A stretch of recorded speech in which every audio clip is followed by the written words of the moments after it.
இந்த தனிச்சு போட்டிங்கிற அந்த சூழ்நிலையில் விஜய் வந்து ரொம்ப கேவலப்படுவார். அது 2016 விஜயகாந்த் மாதிரி 21 தினகரன் மாதிரிப்பட்ட ஒரு நிலைமையில தான் விஜய் இருக்கிறாரு. அவரை பொறுத்தவரை பாஜக இன்க்ளூசிவ் அலையன்ஸுக்குள்ளே போக முடியாது. பாஜக இன்க்ளூசிவ் அலையன்ஸுக்குள்ளே போக முடியாதுன்னு சொல்லும்போது அத்தகைய வதந்திகளை நீங்கள் வளர விட்டுருக்கக்கூடாது. அடுத்த படத்தையும் வந்து நீங்கள் பெரிய அளவுக்கு கடைசி படம்னு ப்ரொஜெக்ட் பண்ணி அதுக்கு வந்து அரசியல் ரீதியாக பெரிய ஒரு ஃபோக்கஸையும் எதிர்பார்த்தீங்க. அந்த இடத்துக்குள்ளே தான் நீங்கள் கட்சி ஆரம்பிச்சு லெட்டர் பேடாக இருந்ததில் ராகுல் காந்திக்காக தான் நீங்கள் கட்சியாக இருந்து லெட்டர் பேடாக இருக்கிறீங்க. அதில் ஒரு உள்நோக்கம் இருக்குது, அதில் ஒரு சதி திட்டம் இருக்குது. மோடிக்கு எதிரான ஒரு சதி திட்டமும் ராகுல் காந்திக்கு ஒரு 7-8 தொகுதி பாதிச்சிடக்கூடாதுங்கிற ஒரு சதி திட்டமும் அதில் இருக்குதுன்னு புரியும் போது தான் நீங்கள் ஜனநாயகத்திலையும் சரி, கரூர் இன்சிடென்ட்லையும் சரி, ஐடிலையும் சரி இவ்வளோ இடர்பாடுகளையும் சந்திக்கிறீங்க. ஃபுல்லாக வச்சுக்கிட்டு நோம்பு கஞ்சி குடித்தாலும் அதனால் ஒன்றும் பலன் வரப்போகிறதில்ல. அவங்க வந்து திமுக காங்கிரஸ் கூட்டணி ஜெயிக்கணுங்கிற போது அந்த ஓட்டை பிரியக்கூடாதுன்னு தான் நினைப்பாங்க. ஸோ அந்த ஓட்டு பிரிஞ்சிருமோன்னு நினைக்கவங்க பாஜகவுக்கு பி டீம்ங்கிற ஒரு கருத்தை முன்வைக்கிறாங்க. திமுக கூட்டணி கிட்டத்தட்ட 26 கட்சிகளோட கூட்டணி அமைத்து கொண்டு களத்தில் வந்து ஒரு மிக பிரம்மாண்டமான கூட்டணி அப்படின்னு களத்தில் நிற்கிறாங்க தேர்தல் களத்தில். ஆனால் அர்த்மேட்டிக்காக பார்க்கும்போது அவங்களுடைய கால்குலேஷன் வந்து அதிமுக கூட்டணியோட கம்மி தான் அப்படின்னு ஒரு வாதம் போயிட்டுருக்கு. நீங்கள் எப்படி பார்க்குறீங்க? அதான் சார், எடப்பாடி பழனிசாமி கூட ஒரு பேட்டியில் சொல்லியிருக்கிறாரு, நான் 10 தோல்விகளை பார்த்து பாடம் கற்றுக்கொண்டு வந்திருக்கிறேன். இப்போ வந்து என்கிட்ட இருக்கிறது வந்து வெற்றிக்கான சிலபஸ். அதனால் இந்த தேர்தலில் வந்து நான் யாரை நம்பியும் கிடையாது, அதிமுக இந்த கூட்டணியை வச்சே வெற்றி பெறும் அப்படின்னு சொல்லி ஒரு இடத்துல சொல்லியிருக்கிறாரு.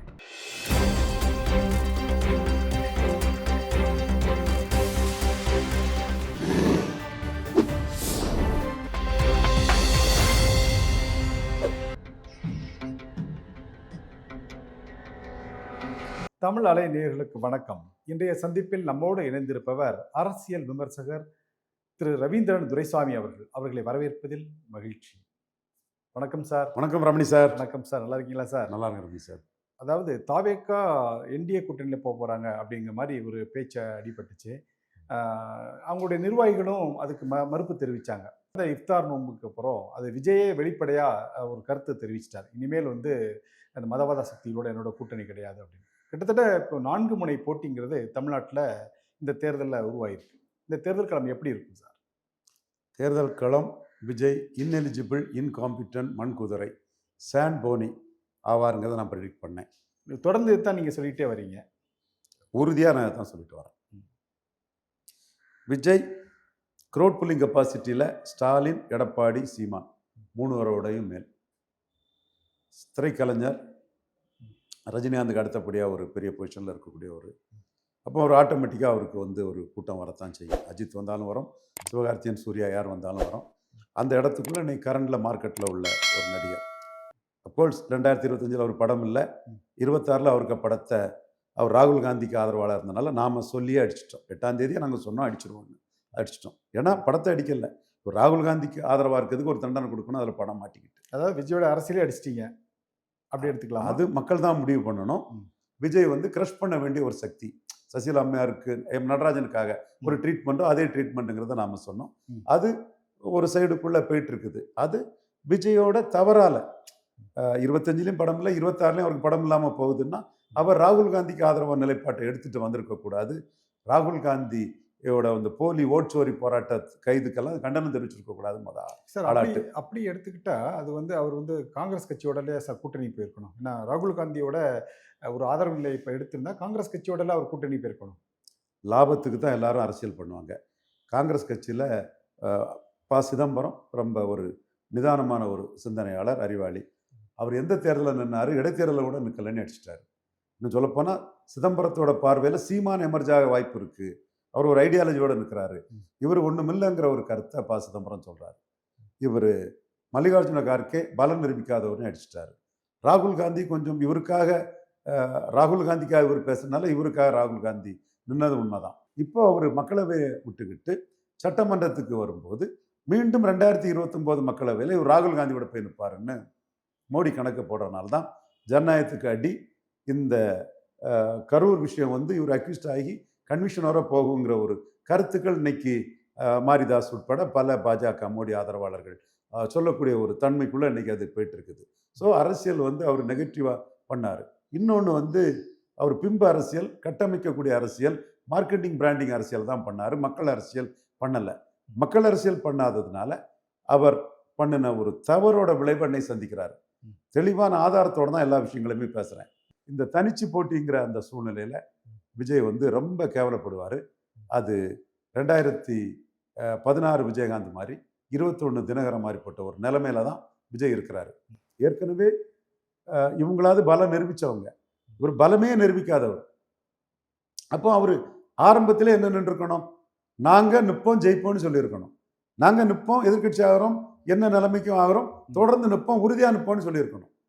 இவர் இந்த ரெண்டையும் சொல்லாமல் நம்மளை நோக்கி கூட்டணி கட்சிகள் வருவாங்கன்னு சொல்லும்போது இதுவரை யாரும் வராத சூழ்நிலையிலும் இவர் எடப்பாடிக்கு சபார்டினேட்டாக போகிறதுக்கான முயற்சிகளை எடுத்த சூழ்நிலையில் அதுவும் கைகூடாத சூழ்நிலையிலும் இப்போ திரும்ப திடீர்னு சமரசம் இல்லை அது இல்லைன்னு சொன்னால் கூட அவர் இமேஜை சமரசம் இல்லைன்னு காப்பாற்றிக்கலாம்.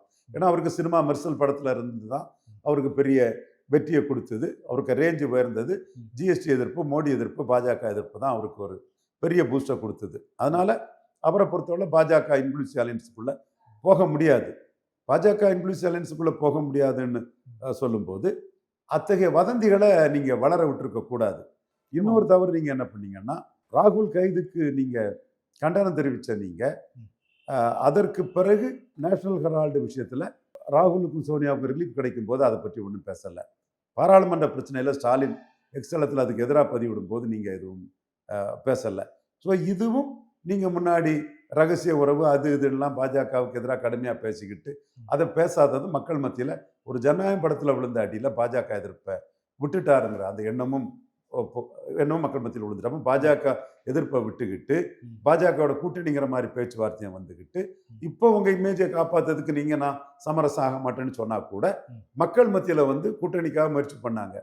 குறிப்பாக உங்கள் மாவட்ட செயலாளர்கள் 80 விழுக்காடு வந்து கூட்டணியை விரும்புகிறாங்கிற ஒரு செய்தி வந்தது தான் உங்களுக்கு மிகப்பெரிய பின்னடைவு.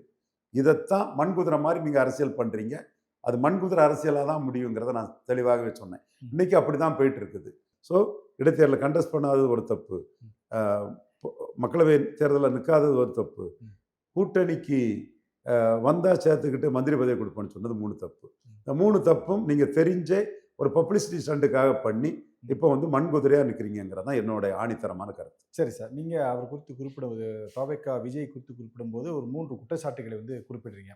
ஒன்று, விக்கிரவாண்டி இடைத்தேர்தலில் நீங்கள் நிற்காதது, ஈரோடு இடைத்தேர்தல்களில் நிற்காத ஒரு ஒன்று, நாடாளுமன்ற தேர்தல் நிற்காத ஒன்று, இது போன்ற 3 காரணங்களை சொல்கிறீங்க.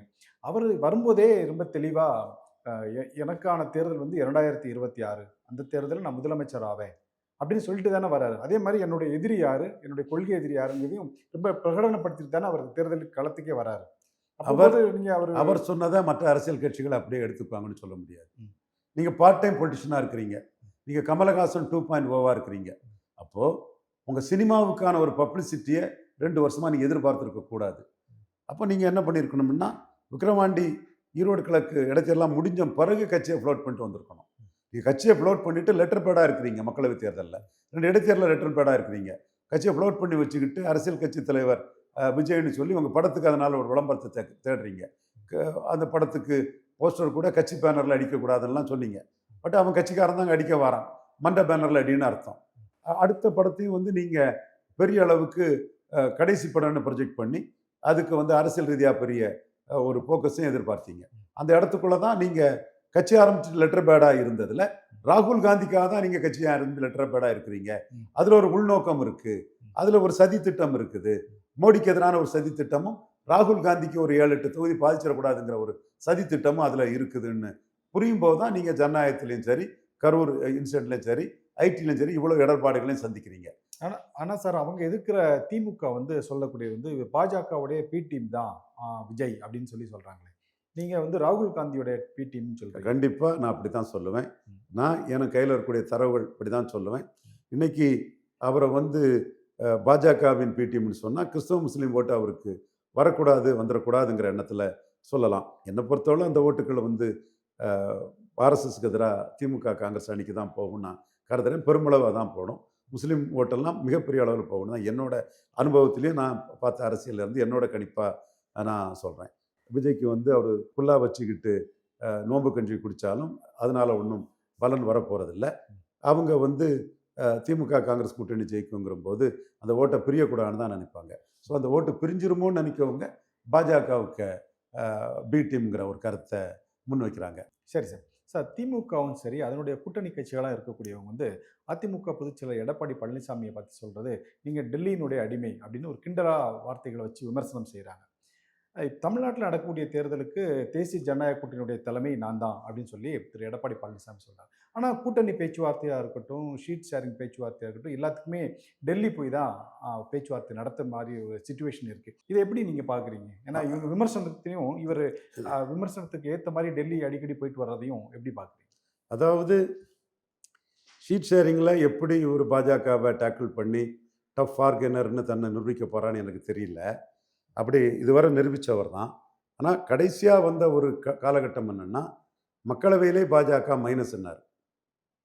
மக்களவையிலே பாஜக மைனஸ்ன்னு சொன்னவர் சட்டமன்ற தேர்தலில் பாஜக கூட வந்திருக்காருன்னா, ஒரு வேளையில் பிஎம்ஓ ஆர்டி டீம் அண்ணாமலை வெளிப்படையாகவே பேசிட்டார். எல்லாம் சேர்ந்து 18 விழுக்காடு 8 விழுக்காடு சீமா சொல்லிடுவாங்களோ, நாம் 3வது போயிடுவோங்கிற அச்சத்தில் அவர் தன்னோட அணியமைக்கிறதுக்கு சக்தி படைத்த பாஜக கூட வந்துட்டார். அப்போ அவர் வேண்டான்னு சொன்ன பாஜகவை 6 எம்பி சீட்டு கூட தர முடியாதுன்னு சொன்ன பாஜக கிட்ட 2026க்காக அவர் 3வது இடம் போயிடக்கூடாதுன்னு தன் 2வது இடத்தை தக்க வைத்துக் கொள்ளது தான் வந்திருக்கிறாரு. அந்த வகையில் பாஜக புரிஞ்சுக்கிட்டு அவரை இப்போ டீல் பண்ணுறதா நான் பார்க்குறேன். பட் எது எப்படியோ சீட் ஷேரிங்கில் தான் உண்மை நிலைமை தெரியும். அண்ணாமலை 2 ரெட்டலைக்கு ஒரு தாமரைன்னு சொல்கிறாரு. அவர் எடப்பாடி பழனிசாமி 2021ஆம் ஆண்டு சட்டமன்ற இதை வச்சு சொல்கிறாரு. என்ன நடக்குதுங்கிறத பொறுத்திருந்து பார்ப்போம். திமுக கூட்டணி கிட்டத்தட்ட 26 கட்சிகளோட கூட்டணி அமைத்துக்கொண்டு களத்தில் வந்து ஒரு மிக பிரம்மாண்டமான கூட்டணி அப்படின்னு களத்தில் நிற்கிறாங்க தேர்தல் களத்தில். ஆனால் அர்த்மேட்டிக்காக பார்க்கும்போது அவங்களுடைய கால்குலேஷன் வந்து அதிமுக கூட்டணியோட கம்மி தான் அப்படின்னு ஒரு வாதம் போயிட்டுருக்கு. நீங்கள் எப்படி பார்க்குறீங்க? இல்லை அவங்க வந்து தெளிவாக 3 தேர்தலில் 45 விழுக்காடு வாக்கு அதையும் தாண்டி பெற்றுட்டாங்க. 2019 ராகுல் பிரதமர்னு 53 விழுக்காடு வாக்கு பெற்றாங்க. 2021 ஸ்டாலின் முதல்வர்னு 45 விழுக்காடு வாக்கள் பெற்றாங்க. 2024 ஸ்டாலினை முன்னிறுத்தி, ராகுல் அல்ல, ஸ்டாலினை முன்னிறுத்தி 47.3 விழுக்காடு வாக்கு பெற்றிருக்காங்க. அதற்கு பிறகு அதே பார்லிமெண்ட் பேட்டர்னில் 2.7 விழுக்காடு வாக்கெடுத்த தேமுதிக உள்ள சேர்ந்திருக்காங்க. கமல்ஹாசன் ஏற்கனவே உள்ள அடக்கி தான் 47.3ங்கிறனால கமல்ஹாசனை என்ன வேறு ஸ்பெசிஃபிக்காக சொல்ல வேண்டிய அவசியம் இல்லை. ஸோ பார்லிமெண்ட் சென்ட்ரிக்காட்டு 47.3 வாக்கெடுத்த அவங்க கூட 2.7 வாக்கெடுத்த தேமுதிக சேர்ந்திருக்காங்கன்னு சொல்லும்போது அவங்களுடைய வாக்கு வங்கி இப்போ 0.45 தானே. தேமுதிக பார்லிமெண்ட் சென்ட்ரிக்காக தான் நான் என்னோட கருத்தை முன் வைக்கிறேன். அந்த ஆனால் இப்போ நடக்குது சட்டமன்ற தேர்தல் சார். எஸ், பார்லிமெண்ட் தேர்தல் ஸ்டாலின் தன்னை முன்னிறுத்தி தான் அந்த பார்லிமெண்ட் தேர்தலை சந்தித்தார். எடப்பாடி தன்னை முன்னிறுத்தி தான் அந்த பார்லிமெண்ட் தேர்தலை சந்தித்தார். சீமான் தன்னை முன்னிறுத்தி தான் அந்த பார்லிமெண்ட் தேர்தலை சந்தித்தாங்க. 3 சிஎம் கேண்டிடேட்டும் தங்களை முன்னிறுத்தி தான் பார்லிமெண்ட் தேர்தலை சந்திச்சாங்கன்னு போது பார்லிமெண்ட் தேர்தல் அசம்பிளி தேர்தல் மாதிரி தான் நடந்தது. ஒரே ஒரு அணி மட்டும்தான் மோடியை பிரதமராக சொல்லி என்னன்னாங்க. அந்த இடத்துக்குள்ளே தான் எடப்பாடிக்கு மேலும் சிக்கல் இருக்குது. மோடியை பிரதமராக சொல்லி நின்ன அண்ணாமலை இன்னைக்கு வந்து ஒரு தலைவராக 18 விழுக்காடு என்டிஏ ஓட்டுக்கும் ஒரு ஹீரோவாக பார்க்கப்பட்ட அண்ணாமலை வந்து இன்னைக்கு மாநில தலைவர் பதவியும் இழந்து நிற்கிறாரு. அந்த வாக்காளர்கள் மத்தியில் ஹீரோவாக ஒரு லீடராக பார்க்கப்பட்ட அண்ணாமலை இன்னைக்கு களத்துக்குள்ளே இல்லை. அப்போ ஆனால் அவர் ஆக்டிவாக எல்லா அவர் அதாவது தலைவராக மட்டும்தான் இல்லையே தவிர மற்றபடி எல்லா செயல்களிலும் அவர் இருக்கிறாரா சார்? இன்னைக்கு வந்து கோயம்புத்தூர் நடந்த கூட்டத்தில் கூட, இப்போ ஆர்ப்பாட்டத்தில் கூட அவர் தான் தலைமை நின்று நடத்தினால ஒரு பெரிய ஆக்ரோஷமான கூட்டங்கள். கண்டிப்பாக அவர் ஒரு போலீஸ் ஆஃபீஸர், மேனேஜ்மெண்ட் தெரிஞ்சவர், கட்சி ஒரு முடிவெடுத்தால் அது கட்டுப்பட்டு போகணுங்கிற லெவலில் போகிறாரு. இப்போ நீங்கள் பார்லிமெண்ட் எலெக்ஷன், அசம்பிளி எலெக்ஷனுங்கிறதுல 3 பேருமே சிஎம் கேண்டிடேட் லெவலில் நின்று களத்தில் வந்தவங்க தான். பாஜக மட்டும்தான் மோடி பிரதமர்னு வந்தவர். மோடி பிரதமர்னு எடுத்த ஓட்டுக்கள்லாம் இன்னைக்கு எடப்பாடி கூட கூட்டணிக்கு போகும்போது எடப்பாடி சிஎம்மானு அதை ஒத்துக்கொள்வாங்களாங்கிறதான் இப்போ கொஸ்டின். அந்த இடத்துக்குள்ளே என்ன பொறுத்தவரை அந்த இடம் வந்து எடப்பாடிக்கு பெரிய மைனஸ் ஆகும். அவரே இந்த ஓட்டுகள் தனக்கு வராதுன்னு கருதி தான் பாஜகவுக்கு குறைவான சீட்டுகளை தான் கொடுப்பாரு.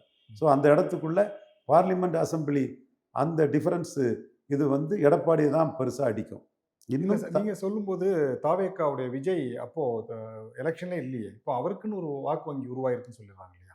அவர் வரட்டு சாதிக்கட்டு, அது நாம் மறுக்க வரல, அல்லது மண்குதிரை மாதிரி பிளாப் ஆகட்டு. அவரை மையமாக வச்சு சீமான் எடப்பாடியை பலகீனப்படுத்தினதை மறைக்கிறது அநாகரிகம். என்னுடைய அரசியல் விமர்சக சகோதரர்கள் எக்ஸு ஒய் இசட் எல்லார் பேரையும் எல்லா தடமும் நான் சொல்ல விரும்பல. அந்த இன்டலெக்சுவல் டிஸ்ஆனஸ்ட் வேலையை பார்த்துட்டு இருக்காங்க. விஜய் இன்னும் களத்துக்குள்ளே வரல. சிதம்பரம் சொல்கிற மாதிரி ஒரு இடைத்தேர்தல் கூட சந்திக்கலை. அவர் 214 போட்டுக்கிடுவாரா, களத்துக்குள்ளே இஷ்யூஸை முன்னெடுத்து வைப்பாரா, சந்திப்பாராங்கிறது இருக்கட்டு, சந்திக்கட்டு. அவர் சந்திக்காமல் 2024 தேர்தல் நம்ம முடிவை பார்க்கும்போது சீமான் தென் மாவட்டத்தில் எடப்பாடிக்கு 7 கேண்டிடேட்டை விட அவருக்கு 10 கேண்டிடேட்டு 30,000 ஓட்டு அதிகம் வாங்கியிருக்கிறது. பிஎம் கேண்டிடேட் இல்லாமலே புதுச்சேரியில் வந்து சீமான் 4வது இடத்துக்கு எடப்பாடியை தள்ளி இருக்கிறது. அதன் விளைவாட்டு வந்து புதுச்சேரியில் இன்றைக்கி 2 சீட்டு தான் அதிமுகவுக்கு ஒதுக்கப்பட்டிருக்கு. விளவங்கோடு இடைத்தேர்தலில் ஜெயலலிதா உயிரோடு இருக்கும்போது நோட்டா கீழே போன சீமான் எடப்பாடி ரெட்டலை கீழே தள்ளியிருக்கிறாரு. நார்வேல் பார்லிமெண்ட்டில் தள்ளியிருக்கிறாரு. இது எல்லாமே 2 பேருக்குமே பிரைம் மினிஸ்டர் கேண்டிடேட் இல்லை. அதற்கு பிறகு புரட்சி தமிழராட்டு ஐயா எடப்பாடி பழனிசாமி பிரதமரை நாங்கள் தான் முடிவு பண்ணுவோம், அது